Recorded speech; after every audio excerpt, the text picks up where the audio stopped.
Hello friend, कैसे हैं आप सब। हमारा जो यूट्यूब चैनल है इसमें आप सबका स्वागत है।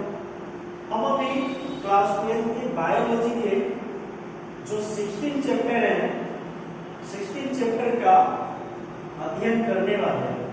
इसके पहले हम ग्रीन हाउस इफेक्ट बताए थे आप लोगों को, सिस्टमैटिक ढंग से सिलेबस के आधार पे हमने बताते आ रहे हैं।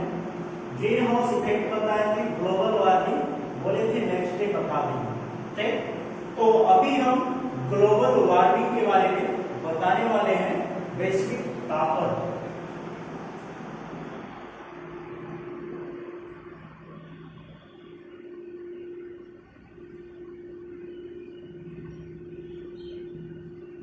ये ग्लोबल वार्मिंग है क्या, इसके बारे में जानना।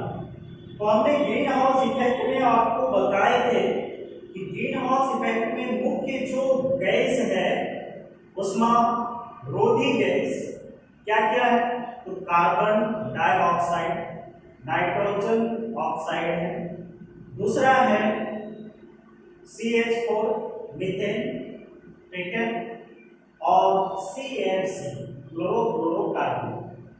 ये सब उष्मारोधी गैस होने के कारण तापन क्षमता जो टेम्परेचर है, दिन में जो सूर्य की किरणें आती है और सूर्य की किरण से जो पृथ्वी में जो टेम्परेचर इंगित होते हैं, स्थिर होते हैं, वह जब पृथ्वी ठंडा होती है, रात्रि में जब ठंडा होती है, तो वह वापस जाने के लिए उत्सुक रहते हैं और वापस जाने का सोच बनाते हैं। इसी क्रम में वायुमंडल में स्थित उष्मारोधी जो उष्मा को क्या करता है, जो दिन में उष्मा आए थे पृथ्वी में, वही उष्मा जब रात में ठंडे के समय, पृथ्वी जब ठंडी होती है तो रात के समय वह ऊपर की ओर चले जाते हैं।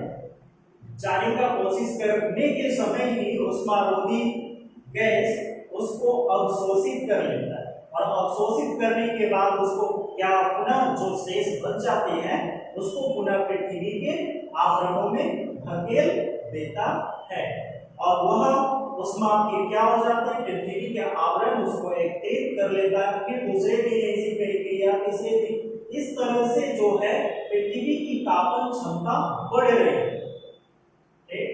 इसी के कारण जो है ग्रीन हाउस इफेक्ट भी दर्शाता है, ग्लोबल वार्मिंग भी दर्शाता है। अभी हम आपको ग्लोबल वार्मिंग के बारे में बताने वाले हैं, ठीक है। तो ग्लोबल वार्मिंग में ग्रीन हाउस प्रभाव के कारण जो हुआ है वह क्या हुआ है, ग्लोबल वार्मिंग जो है ग्रीन हाउस इफेक्ट के कारण अब तक में 36 लाख टन कार्बन डाइऑक्साइड की वृद्धि हुई है। 36 लाख टन कार्बन डाइऑक्साइड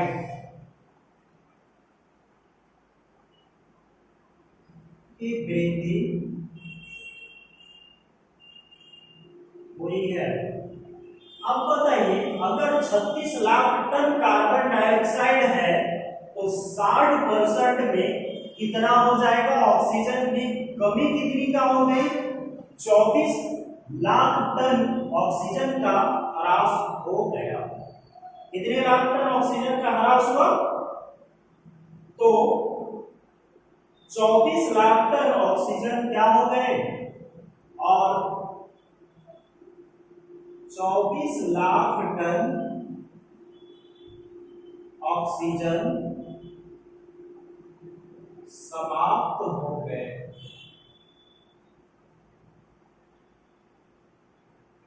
समझ गए। अब तक किसके कारण, ग्रीन हाउस इफेक्ट के कारण अब तक में 36 लाख टन कार्बन डाइऑक्साइड की वृद्धि हुई और 24 लाख टन ऑक्सीजन समाप्त हो गए, जिसके कारण वायुमंडल में कार्बन डाइऑक्साइड की मात्रा में वृद्धि हुई।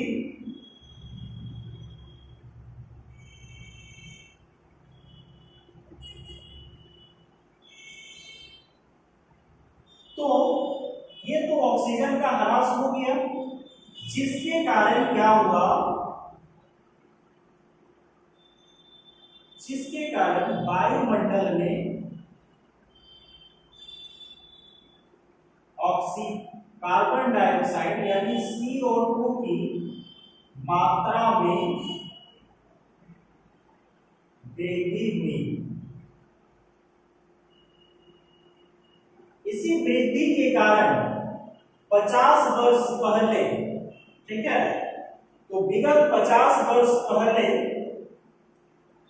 जिसके कारण वायुमंडल में CO2 की मात्रा वृद्धि हुई, CO2 की मात्रा वृद्धि होने के कारण CO2 की मात्रा में वृद्धि होने के कारण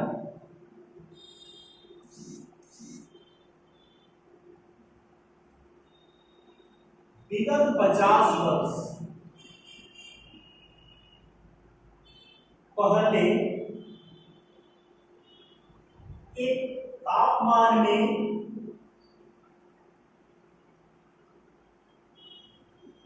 1 डिग्री सेल्सियस वृद्धि हो गई।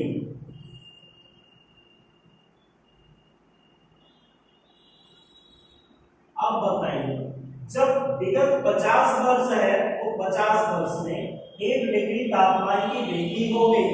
ठीक इसी तरह अगर रहा, वृद्धि हो चुकी है, अगर ऐसा हो तो इसी तरह 1950 में ये 1 डिग्री हुआ तो 2000 में ये बढ़ के कितना हो जाएंगे, 4 डिग्री। अगर ऐसा रहा तो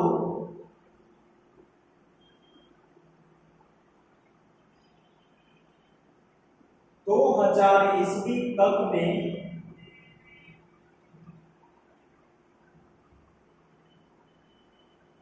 तापमान 4 डिग्री सेल्सियस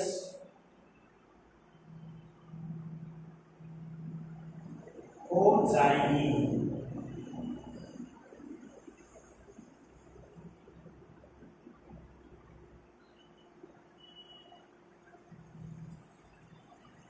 जब 4 डिग्री सेल्सियस हो जाएंगे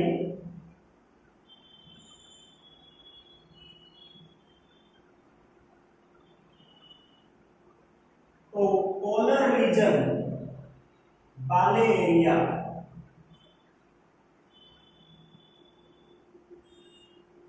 वाले क्षेत्र में पाए गए ग्लेशियर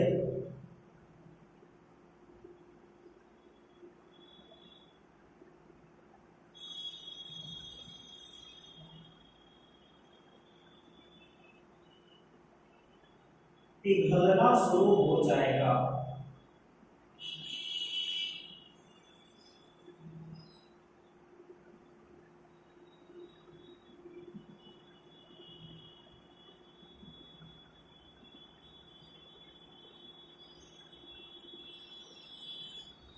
सॉरी, 4 डिग्री सेल्सियस हो जाएंगे। जब 4 डिग्री सेल्सियस हो जाएंगे तो पोलर रीजन वाले क्षेत्र में तापमान, पोलर रीजन वाले क्षेत्र में तापमान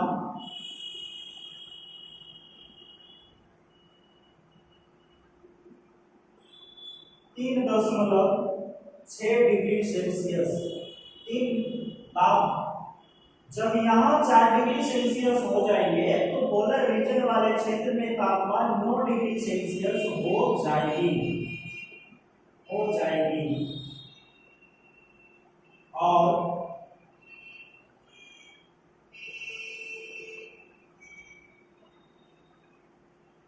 पाए गए ग्लेशियर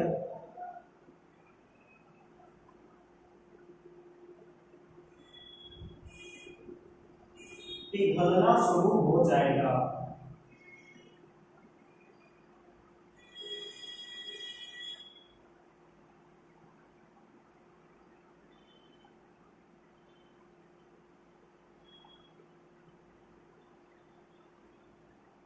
पिघलना शुरू हो जाएगा और समुद्र के जल स्तर में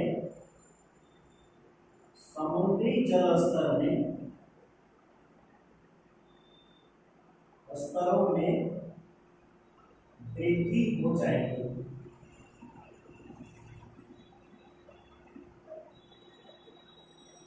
जब यह वृद्धि हो जाएगी तथा समुद्र के किनारे बसे शहर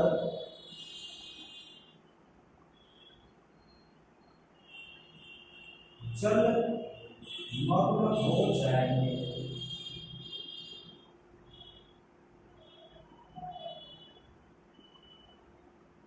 समझ गए क्या है? ग्रीन हाउस इफेक्ट के कारण अब तक में 36 lakh ton carbon dioxide growth किए हैं और 34 लाख टन ऑक्सीजन समाप्त हो चुकी है, जिसके कारण वायुमंडल में CO2 की मात्रा में ग्रोथ हो गई, वृद्धि हुई। CO2 की मात्रा में वृद्धि होने के कारण विगत 50 वर्ष पहले क्या हुआ था? 50 वर्ष पहले तापमान में 1 डिग्री सेल्सियस की वृद्धि हुई और अगर ऐसा रहा तो 2000 ईस्वी तक में तापमान 4 डिग्री सेल्सियस हो जाएगी। जब 4 डिग्री सेल्सियस हो जाएंगे तो पोलर रीजन वाले क्षेत्र में तापमान 9 डिग्री सेल्सियस हो जाएगी और पाए गए पोलर रीजन में जो पाए गए ग्लेशियर है वह क्या हो जाएगा? पिघलना शुरू हो जाएगा। पिघलने के बाद समुद्री जल का जो स्तर है अगर वो 10 मीटर है या 15 मीटर है तो उससे बढ़ के उछल जाएंगे, मतलब छलांग लगा लेंगे, जिसके कारण समुद्र के किनारे बसे शहर जो है जैसे आपका है म्यांमार, ठीक है, ये कोलकाता, केरल, ये सब क्या हो जाएंगे? जल मग्न हो जाएंगे। समझ गए? यही है ग्लोबल वार्मिंग। ऐसा जलमग्न होने की संभावना उम्मीद है कि यह 2050 तक में हो जाएगी। ग्लेशियर पिघलना शुरू हो जाएगा, पाए गए ग्लेशियर पिघलना शुरू हो जाएगी और 2050 ईस्वी तक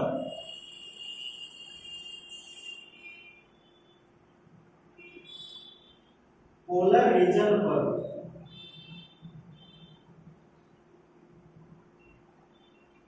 पाए गए ग्लेशियर पिघलना शुरू हो जाएगा।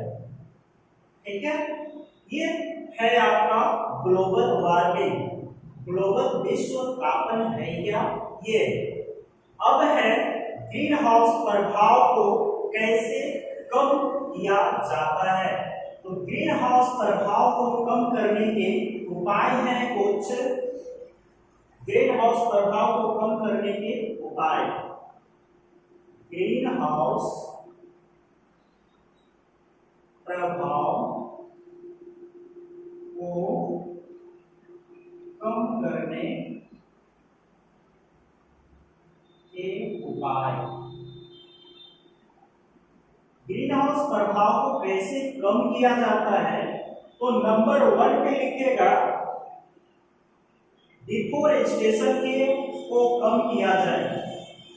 डिफोरेस्टेशन को कम किया जाए।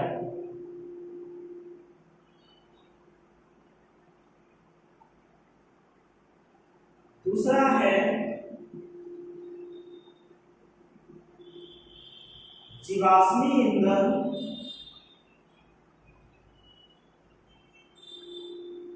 ईंधन का कम से कम प्रयोग करना।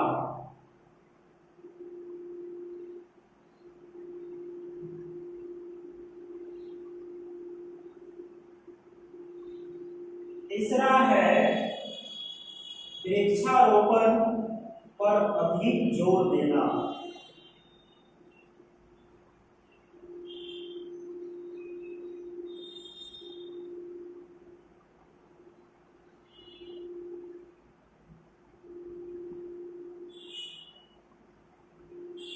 ये सब जो है आपका ग्रीन हाउस प्रभाव को कम करने का उपाय है। ठीक है, तो आज आपको हम ग्लोबल वार्मिंग के बारे में बताए, फिर इसके बाद वाले नेक्स्ट जो है वो जल्दी ही आप लोग को मिल जाएगी।